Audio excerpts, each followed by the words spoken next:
नमस्कार, मैं हूं सत्यपाल और आप देख रहे हैं CWB हिंदी न्यूज। शक संवत 1946 विक्रम संवत 2081 आज मार्गशीर्ष मास के कृष्ण पक्ष की त्रयोदशी तिथि और दिन गुरुवार है। तदनुसार अंग्रेजी तारीख 28 नवंबर सन 2024। सबसे पहले आज की सुर्खियां।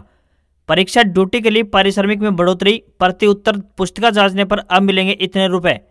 पेंशन भोगी हो जाएं सावधान, 3 दिनों में जमा नहीं करवाए ये डॉक्यूमेंट तो अटकेगी पेंशन। CBSE बोर्ड छात्राओं को हर महीने देगा 500 रुपये छात्रवृत्ति, इस तारीख तक करें ऑनलाइन आवेदन। हरियाणा के खाद्य औषधि विभाग में कर्मचारियों की भारी कमी, 326 पदों पर जल्द होगी भर्ती। जांच के घेरे में आई HKRN के तहत की गई नियुक्तियां, अब हाईकोर्ट ने जारी किया ये नोटिस। हरियाणा में जल्द जारी होगा संशोधित CET का शेड्यूल, 5600 पुलिस भर्ती में नई युवाओं को मिलेगा मौका। QR कोड वाला पैन कार्ड ला रही है सरकार, 78 करोड़ पैन कार्ड बदले जाएंगे। और होंडा के 2 इलेक्ट्रिक स्कूटर एक्टिवा E और QC1 रिवील फुल चार्ज पर 102 किलोमीटर चलेगी, 80 किलोमीटर प्रति घंटा टॉप स्पीड। ओला S1 से है मुकाबला। और अब खबरें विस्तार से। हरियाणा के ज्यादातर जिलों में घने कोहरे की परत छाई हुई है, जिससे कि सड़कों पर वाहन रेंगते हुए नजर आ रहे हैं। कमजोर पश्चिमी मौसम प्रणालियों के सक्रिय होने से उत्तर पर्वतीय क्षेत्रों पर हो रही बर्फबारी का असर मैदानी इलाकों में साफ तौर पर देखा जा सकता है। IMD द्वारा दी गई जानकारी के अनुसार अगले 3 से 4 दिनों तक प्रदेश के ज्यादातर इलाकों में गहरा घना कोहरा छाया रहेगा। इस दौरान विजिबिलिटी बहुत कम रहेगी। हरियाणा में आज यानी 28 नवंबर गुरुवार को दिन का अधिकतम तापमान 24 डिग्री सेल्सियस और न्यूनतम तापमान 9 से 10 डिग्री सेल्सियस के बीच दर्ज किया जा सकता है। विभाग द्वारा दी गई जानकारी के अनुसार इस पूरे सप्ताह अधिकतम तापमान 24 से 26 डिग्री तथा न्यूनतम तापमान 10 से 12 डिग्री के मध्य दर्ज किया जाएगा। आगामी 8 से 10 दिनों के दौरान बरसात की संभावना न के बराबर है। विभाग द्वारा दी गई जानकारी के अनुसार आने वाले दिनों में इलाके में ठंड और कोहरा छाने के अनुमान है। वहीं 1 दिसंबर तक प्रदेश के ज्यादातर जिलों में घने कोहरे का असर देखने को मिलेगा। सीमा सुरक्षा बल यानी BSF ने 275 पदों पर भर्ती का नोटिफिकेशन जारी किया है। इस भर्ती के लिए आवेदन की शुरुआत 1 दिसंबर से होने जा रही है। आवेदन शुरू होने के बाद उम्मीदवार ऑफिशियल वेबसाइट www.bsf.gov.in पर जाकर अप्लाई कर सकते हैं। एजुकेशनल क्वालिफिकेशन की बात करें तो 10वीं पास होने चाहिए। वहीं खेल से संबंधित कोई मान्यता प्राप्त स्पोर्ट्स क्वालिफिकेशन भी होना चाहिए। आयु सीमा 18 से 23 वर्ष के बीच तय की गई है। आयु की गिनती 1 जनवरी 2025 के अनुसार की जाएगी। आरक्षित वर्गों के उम्मीदवारों को सरकारी नियमों के तहत आयु सीमा में छूट दी जाएगी। सैलरी की बात करें तो लेवल 3 के अनुसार 21,700 रुपए से लेकर 69,100 रुपए प्रति माह मिलेगी। फीस जनरल OBC के लिए 147 रुपए 20 पैसे, वही अन्य सभी के लिए निःशुल्क रहेगी। अगर आप पेंशन भोगी हैं तो आज की ये खबर आपके लिए अहम होने वाली है, क्योंकि आज हम आपको एक ऐसी जानकारी देंगे जिसे अगर आप अनदेखा करते हैं तो आपकी पेंशन पर संकट मंडरा सकता है। अगर 30 नवंबर तक आप अपना लाइफ सर्टिफिकेट यानी कि जीवन प्रमाण पत्र जमा नहीं करवाते हैं तो आपको मिलने वाली पेंशन रोक दी जाएगी। यह सर्टिफिकेट इस बात का प्रमाण होता है कि जिस इंसान को पेंशन मिल रही है वह जीवित है या नहीं। इस डॉक्यूमेंट को जमा करवाने में असफल रहने पर आपकी पेंशन रोकी जा सकती है। इसलिए सभी कामों को छोड़कर सबसे पहले अपने जीवन प्रमाण पत्र को जमा जरूर करवा दें। जीवन प्रमाण पत्र एक ऐसा कागजात है जो कि पेंशनर्स के जीवित होने का प्रमाण पेश करता है। पेंशन धारक को जिस बैंक से पेंशन मिलती है उस बैंक में जाकर इस डॉक्यूमेंट को जमा करवाना होता है। हालांकि अब पेंशनर डिजिटल जीवन प्रमाण पत्र की सुविधा का लाभ भी उठा सकते हैं। हर साल 1 से 30 नवंबर के दौरान इस जीवन प्रमाण पत्र को अपने संबंधित बैंक में जमा करवाना होता है। ऐसा करने पर निर्बाध यानी बिना रुकावट के हर महीने पेंशन आपके खाते में आती रहती है। आप पेंशन देने वाले बैंक, पोस्ट ऑफिस, सरकारी मान्यता प्राप्त सर्विस सेंटर या फिर जिला स्तरीय ट्रेजरी ऑफिस में जाकर खुद व्यक्तिगत रूप से इसे जमा करवा सकते हैं। स्कूल में पढ़ने वाली छात्राओं के लिए एक जरूरी अपडेट सामने आ रही है। केंद्रीय माध्यमिक शिक्षा बोर्ड यानी CBSE द्वारा 500 रुपए प्रति महीना दी जाने वाली सिंगल गर्ल चाइल्ड स्कॉलरशिप के लिए आवेदन आमंत्रित किए गए हैं। इसके लिए योग्य छात्राओं को 23 दिसंबर तक ऑनलाइन आवेदन करना होगा। CBSE बोर्ड ने इस संबंध में मान्यता प्राप्त विद्यालयों को पत्र जारी कर अधिक संख्या में आवेदन करने के निर्देश जारी कर दिए हैं। इस छात्रवृत्ति का लाभ केवल उन्हीं छात्राओं को मिलेगा जिन्होंने कक्षा 10वीं की वार्षिक परीक्षा में 60% अंक हासिल किए हैं। यह छात्रवृत्ति कक्षा 11वीं और 12वीं की पढ़ाई कर रही छात्राओं को दी जाएगी। साल 2023 में छात्रवृत्ति हासिल करने वाली छात्राओं को भी रिन्यूअल के लिए कहा गया है। उन छात्राओं को भी छात्रवृत्ति मिलेगी जिनकी ट्यूशन फीस 1500 रुपए प्रति महीना से ज्यादा नहीं है। इस छात्रवृत्ति का लाभ केवल उन्हीं छात्राओं को मिलेगा जो अपने माता पिता की एकमात्र संतान है। बोर्ड के एक अधिकारी ने बताया कि CBSE से मान्यता प्राप्त विद्यालयों में पढ़ने वाली NRI छात्राएं भी इस छात्रवृत्ति का लाभ उठा सकती हैं। हालांकि उनकी ट्यूशन फीस 6000 रुपए प्रति महीना से ज्यादा नहीं होनी चाहिए। छात्राएं अधिक जानकारी हेतु cbse.gov.in पर जाकर विजिट कर सकती हैं। हरियाणा की नायब सैनी सरकार ने सरकारी कामकाज और पारिश्रमिक से जुड़े 3 मामलों में बड़े निर्णय लिए हैं। प्रदेश सरकार ने 3 बड़े विभागों में सरकारी कार्य की डेडलाइन तय कर दी है। इन तीनों ही विभागों के मंत्री राव नरवीर सिंह हैं और उन्हें इस बारे में निर्देश जारी कर दिए हैं। पंजाब एंड हरियाणा हाईकोर्ट ने प्रदेश के विकास एवं पंचायत विभाग के अधिकारियों को राज्य के विभिन्न ग्राम पंचायतों द्वारा प्राप्त एवं उपयोग किए गए अनुदानों या फिर निधियों के बारे में पूर्ण विवरण आधिकारिक वेबसाइट पर अपलोड करने का निर्देश दिया है। हाईकोर्ट ने इस संबंध में कहा है कि विकास एवं पंचायत विभाग के निदेशक यह सुनिश्चित करेंगे कि वेबसाइट पर डाटा अपलोड करने के लिए आवश्यक तंत्र स्थापित किए जाएं। जस्टिस महावीर सिंह सिंधु ने ग्रामीण विकास और पंचायत विभाग के निदेशक को निर्देश दिए हैं कि 9 जुलाई 2007 और 4 जून 2008 की अधिसूचनाओं को हिंदी भाषा में आधिकारिक वेबसाइट पर तुरंत अपलोड करें। इन अधिसूचनाओं में पंचायतों को आवंटित धन या अनुदान का अनिवार्य खुलासा करने का प्रावधान है। हरियाणा के वन मंत्री राव नरवीर सिंह ने जिला वन अधिकारियों को निर्देश दिए हैं कि 15 दिन के भीतर सभी लंबित फाइलों का निपटारा कर दिया जाए। यदि किसी कार्यालय में निरीक्षण के दौरान कोई भी लंबित फाइल मिली तो संबंधित वन अधिकारियों के खिलाफ कार्रवाई अमल में लाई जाएगी।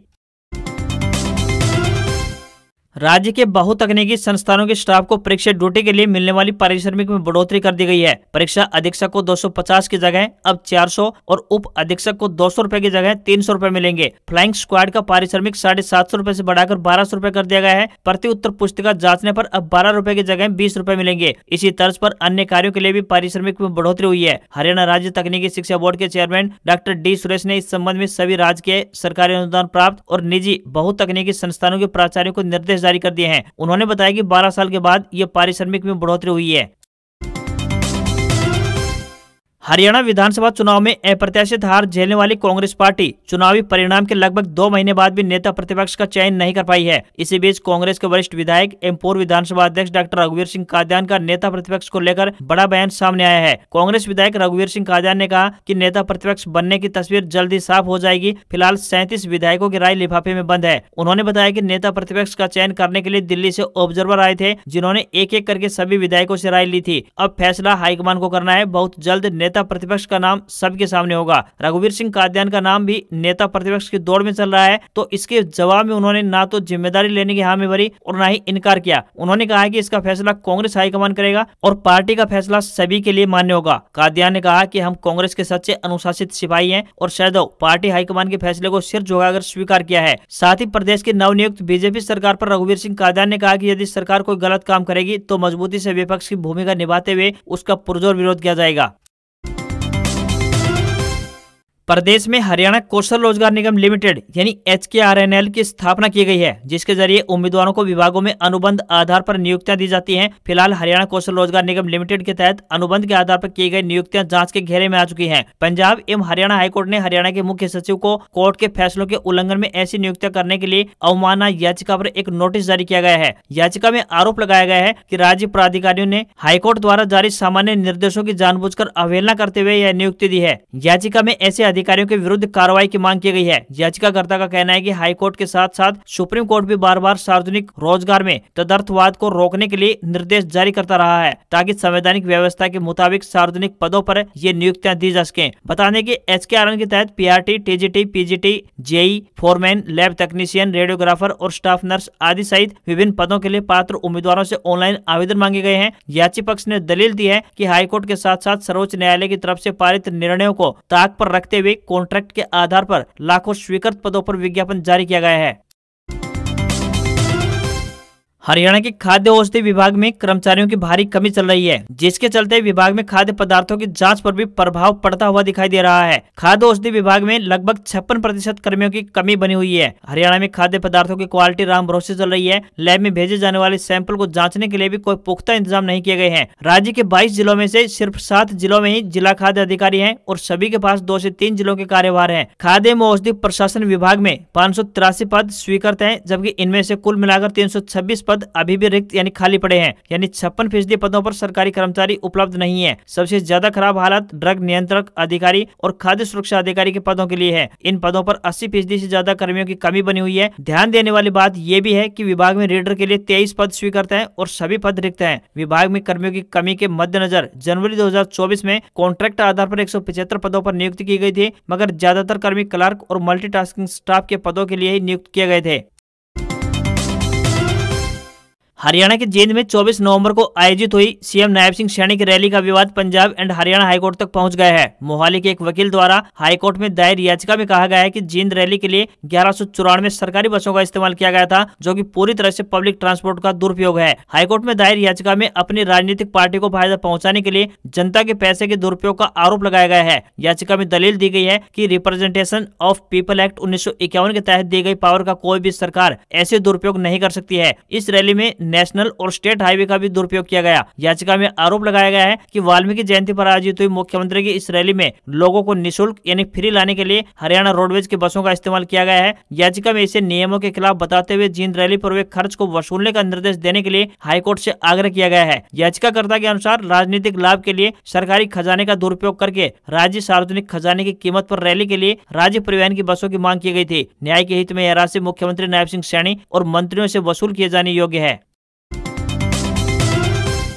हिसार की आदमपुर विधानसभा से इनेलो की टिकट पर चुनाव लड़ने वाले रणदीप लोचब हरियाणा में एक नया आंदोलन खड़ा करने जा रहे हैं। रणदीप लोचब ने कहा है कि चंडीगढ़ में हरियाणा की राजधानी ठीक नहीं है। चंडीगढ़ की हरियाणा के अधिकतर इलाकों से दूरी ज्यादा है, इसलिए हरियाणा के बीचों बीच कोई ऐसी जगह देखी जाए जहां राजधानी का निर्माण किया जा सके। रणदीप लोचब ने कहा कि हरियाणा में नई राजधानी की मांग को लेकर जल्द आंदोलन खड़ा किया जाएगा। इसकी शुरुआत हांसी से की जाएगी। हांसी में 15 दिसंबर को जाट धर्मशाला में एक बड़ी पंचायत होगी जिसमें हर वर्ग के लोग शामिल होंगे। रणदीप लोचब चौधरीवास ने कहा कि इस आंदोलन में किसी भी पार्टी की कोई भूमिका नहीं होगी। रणदीप ने कहा कि नई राजधानी के हांसी, महम और भवानी खेड़ा को मिलाकर एक क्षेत्र चिन्हित किया जाना चाहिए। यह क्षेत्र हरियाणा का केंद्र में पड़ता है, इसे हरियाणा कैपिटल एरिया का नाम दिया जाए। लोचब ने बताया कि दक्षिण और पश्चिम हरियाणा की चंडीगढ़ से काफी दूरी है। यह दूरी 500 किलोमीटर से अधिक है। ऐसे में लोगों को काम करवाने के लिए चंडीगढ़ आने जाने में एक दिन से ज्यादा का समय लग जाता है। चंडीगढ़ में रुकना पड़े और खर्चा अलग से लगता है। इसके कारण लोग काफी परेशान हैं। नई राजधानी से हरियाणा के मध्य भाग के अलावा हिसार, जींद, भिवानी का क्षेत्र विकसित हो जाएगा। यहाँ एक ऐसी सिटी का निर्माण होगा जो वर्ल्ड क्लास की होगी। ऐसा शहर बनाया जाए जो पूरे देश में ना हो। इससे यहाँ टूरिज्म बढ़ेगा, क्षेत्र विकसित होगा, लोगों की आमदनी बढ़ेगी और खुशहाली आएगी। हरियाणा पुलिस कांस्टेबल और ग्रुप सी, ग्रुप डी के पदों पर भर्ती पर रोक लगा दी गई है। अब हरियाणा एसएससी नई सीईटी के बाद ही भर्ती शुरू करेगा। हरियाणा एसएससी ने 5600 पुलिस कांस्टेबल के पदों पर भर्ती के लिए आवेदन मांगे थे। इनमें 4000 पुरुष कांस्टेबल के पद, तो वहीं महिला कांस्टेबल के 600 पद और आईआरबी के पुरुष कांस्टेबल के 1000 पद शामिल है। तब कांग्रेस ने विधानसभा चुनाव आयोग को शिकायत देकर कहा था कि ये पद चुनाव के ऐलान के बाद जारी किए गए हैं। हरियाणा में अब जल्द संशोधित सीईटी का शेड्यूल जारी होने वाला है। नया सीईटी पास होने वाले उम्मीदवार भी इन पदों के लिए पात्र होंगे। अभी तक एक ही सीईटी हुआ है, जिसके बाद पुलिस सिपाही की भर्ती हो चुकी है। अब लाखों युवाओं को सीईटी का इंतजार है। नया सीईटी होने के बाद ही पुलिस सिपाही के इन पदों पर भर्ती की प्रक्रिया प्रारंभ होगी। साथ ही ग्रुप डी के जो भी नए पद आएंगे उन पर भी नए सीईटी अंकों के आधार पर आवेदन मांगे जाएंगे। ग्रुप डी के रिक्त पदों पर भी नए सीईटी के बाद भर्ती हो सकती है। वैसे मुख्य सचिव ने भी सभी विभागाध्यक्षों से ग्रुप डी के रिक्त पदों की जानकारी मांग ली है। किसानों के दिल्ली कूच से पहले मंगलवार सुबह पुलिस ने खनौरी बॉर्डर से किसान नेता जगजीत डल्लेवाल को हिरासत में ले लिया। डल्लेवाल और श्रवण पंदेर शंभू बॉर्डर पर 10 महीने से चल रहे किसान आंदोलन की अगुवाई कर रहे हैं। हिरासत में लिए जाने के कई घंटों बाद तक किसी को यह नहीं पता चला कि डल्लेवाल को कौन सी पुलिस लेकर गई है। पंदेर ने कहा कि हिंदी भाषा बोल रहे पुलिस वाले उठा ले गए। हालांकि पटियाला रेंज के डीआईजी मनदीप सिद्धू ने वीडियो जारी कर कहा कि डल्लेवाल को पंजाब पुलिस लाई है। वह मंगलवार सुबह से मानवार्थ पर बैठने वाले थे। हमें उनकी उम्र और सेहत की चिंता थी। कुछ वक्त बाद पुलिस डल्लेवाल को लेकर लुधियाना के डीएमसी अस्पताल पहुंच गई। यहाँ डल्लेवाल को किसी भी बाहरी व्यक्ति से नहीं मिलने दिया जा रहा है। पुलिस के अधिकारी जरूर मिल रहे हैं, लेकिन किसान यूनियन के नेताओं, सांसद और मीडिया को भी यहाँ से लौटाया जा रहा है। डल्लेवाल की तबीयत को लेकर न तो अस्पताल कोई मेडिकल बुलेटिन जारी कर रहा है और न ही पुलिस कुछ बता पा रही है। डल्लेवाल को अस्पताल में 3 लेयर सिक्योरिटी में रखा गया है। जिस इमरजेंसी वार्ड में वह भर्ती है उसके अंदर नहीं जाने दिया जा रहा है। पुलिस अधिकारी सबको रोक रहे हैं, लेकिन किसके आदेश से यह भी कोई नहीं बता पा रहा है। 70 साल के जगदीश डल्लेवाल संयुक्त किसान मोर्चा यानी नॉन पॉलिटिकल के प्रधान हैं। संघ लोक सेवा आयोग यानी यूपीएससी ने कर्मचारी राज्य बीमा निगम, श्रम एवं रोजगार मंत्रालय में नर्सिंग ऑफिसर की भर्ती निकाली है। उम्मीदवार ऑफिशियल वेबसाइट upsc.gov.in पर जाकर अप्लाई कर सकते हैं। एजुकेशनल क्वालिफिकेशन की बात करें तो diploma BSc, honours nursing, BSc nursing, post basic BSc nursing होना चाहिए। एज लिमिट की बात करें तो 30 से 40 साल तय की गई है। सैलरी पे मैट्रिक लेवल 7 के अनुसार दी जाएगी। फीस की बात करें तो जनरल, ओबीसी और ईडब्ल्यूएस के लिए 25 रुपए तय की गई है। वहीं SC, ST और PWD ग्रुप डी के लिए निःशुल्क रहेगी। एग्जाम 2 घंटे का होगा। एग्जाम में ऑब्जेक्टिव टाइप क्वेश्चन पूछे जाएंगे। इंग्लिश मीडियम में ये एग्जाम होने वाला है। गलत आंसर होने पर 1/3 अंकों की नेगेटिव मार्किंग भी रखी गई है। सिलेक्शन प्रोसेस की बात करें तो रिटन एग्जाम और स्किल टेस्ट के आधार पर ये भर्ती की जाएगी। अंतिम तिथि 8 दिसंबर 2024 है। भारतीय शेयर बाजार में सेंसेक्स 230 अंक चढ़कर 80,234 के स्तर पर क्लोज हुआ। वहीं निफ्टी में भी 80 अंकों की तेजी दिखाई दी और ये 24,274 के स्तर पर बंद हुआ। सेंसेक्स के 30 शेयरों में से 16 में तेजी और 14 में गिरावट देखने को मिली। ऑटो, आईटी और एनर्जी शेयरों में सबसे अधिक तेजी देखने को मिली है। वहीं अडानी एंटरप्राइजेज निफ्टी का टॉप गेनर रहा। ये 248.50 रुपए यानी 11.56% चढ़कर 2,399 रुपए के स्तर पर बंद हुआ। वहीं 10 ग्राम 24 कैरेट गोल्ड का भाव 485 रुपए बढ़कर 76,175 रुपए पर पहुंच गया है। चांदी की कीमत में भी मामूली गिरावट देखने को मिली और ये 33 रुपए गिरकर 88,430 के स्तर पर पहुंच गई। वहीं दिल्ली में 10 ग्राम 22 कैरेट सोने की कीमत 71,200 रुपए और 10 ग्राम के 24 कैरेट सोने की कीमत 77,660 रुपए पहुंच गई है। आज खबरों में बस इतना ही। देखते रहिए आपका अपना हरियाणा का सबसे बेहतरीन news channel CWB Hindi news. नमस्कार। इसी आशा के साथ आपका दिन शुभ रहे।